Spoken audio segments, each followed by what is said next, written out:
السلام عليكم ورحمة الله وبركاته. آه ساعات قليلة ونبقى في سنة جديدة إن شاء الله.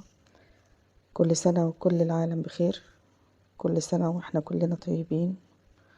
يا رب السنة الجاية تبقى أحسن من السنة اللي فاتت. يا رب يفرجها على كل مكروب، يا رب يفرجها على أهل فلسطين، يا ربنا ينصرهم يا رب، والسودان.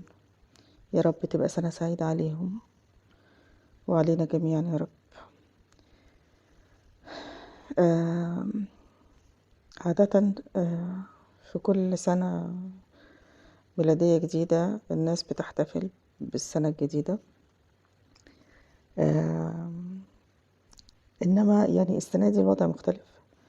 السنة دي في عندنا اخواتنا في كرب شديد.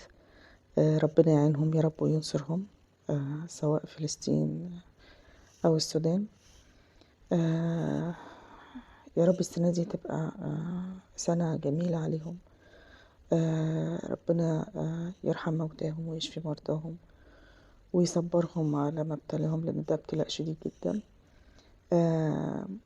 يعني احنا عادة الناس اللي بتحتفل. طب يعني احنا عندنا راس سنة ميلادية وراس سنة هجرية. احنا مفروض ان احنا بنحتفل بسنة جديدة تبقى سنة خير وسعادة وبركة. مش بنحتفل بحاجة تاني. بنحتفل بإن سنة خلصت وسنة جديدة جاية. بندعي ربنا ونصلي ونذكر ربنا كتير على انتهاء السنة، على انتهاء سنة من حياتنا. أيا كان بقى كل حاجة فيها، بالكويس فيها وبالوحش فيها، بنحمد ربنا على كل حاجة. بنحمد ربنا إنها عدت بخيرها وبشرها، وبندعي ربنا إن السنة الجديدة تيجي بتقبل الدعاء، وبتيجي بفك الكرب، وبتيجي بشفاء المرضى، وبتيجي بحاجات كتير حلوة لينا كلنا، للعالم كله.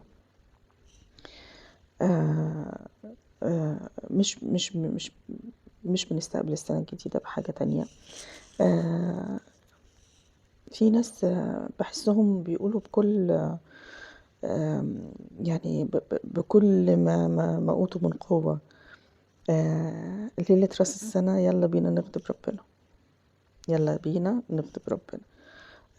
بكم الحاجات اللي بتحصل، بكم الحاجات الموبقات اللي بتحصل، بكم ان احنا او ان هم يعني استغفر الله العظيم، ربنا يبعدنا يا رب عن كل غلط.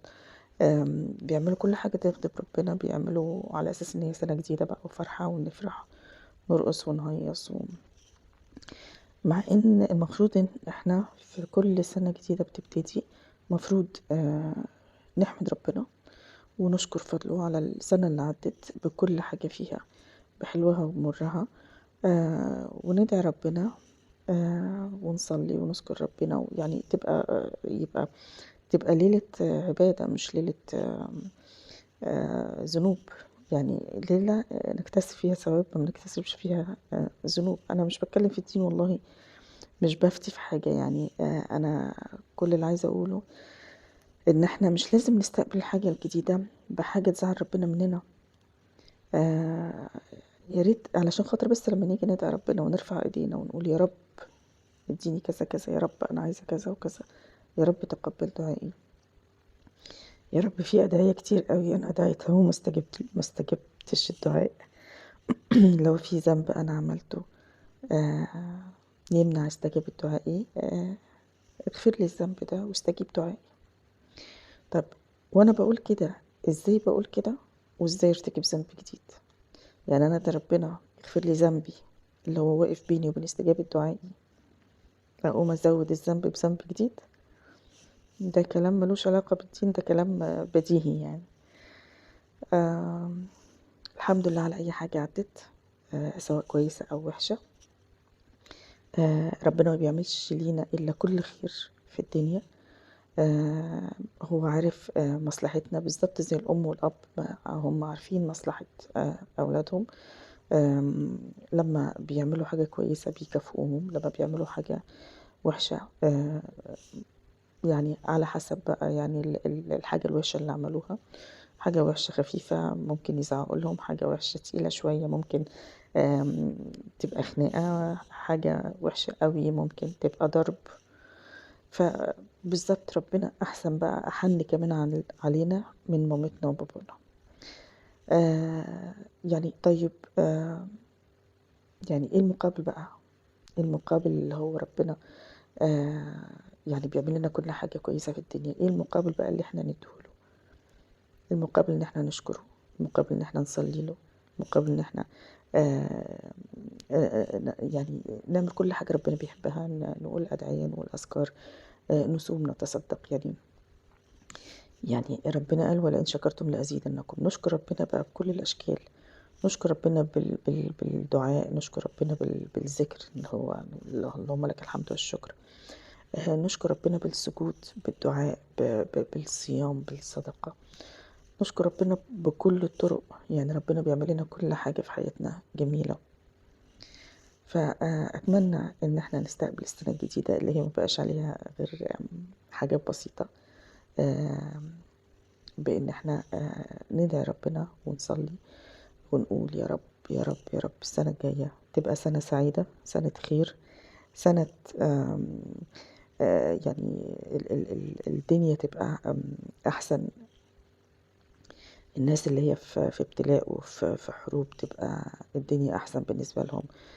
صحيح اللي عندهم فقدوا أهاليهم، اللي فقدوا أولادهم، اللي فقدوا عائلات بأكملها، ربنا يعوضهم يا رب خير في الجنة، وربنا يتقبلهم من الشهداء،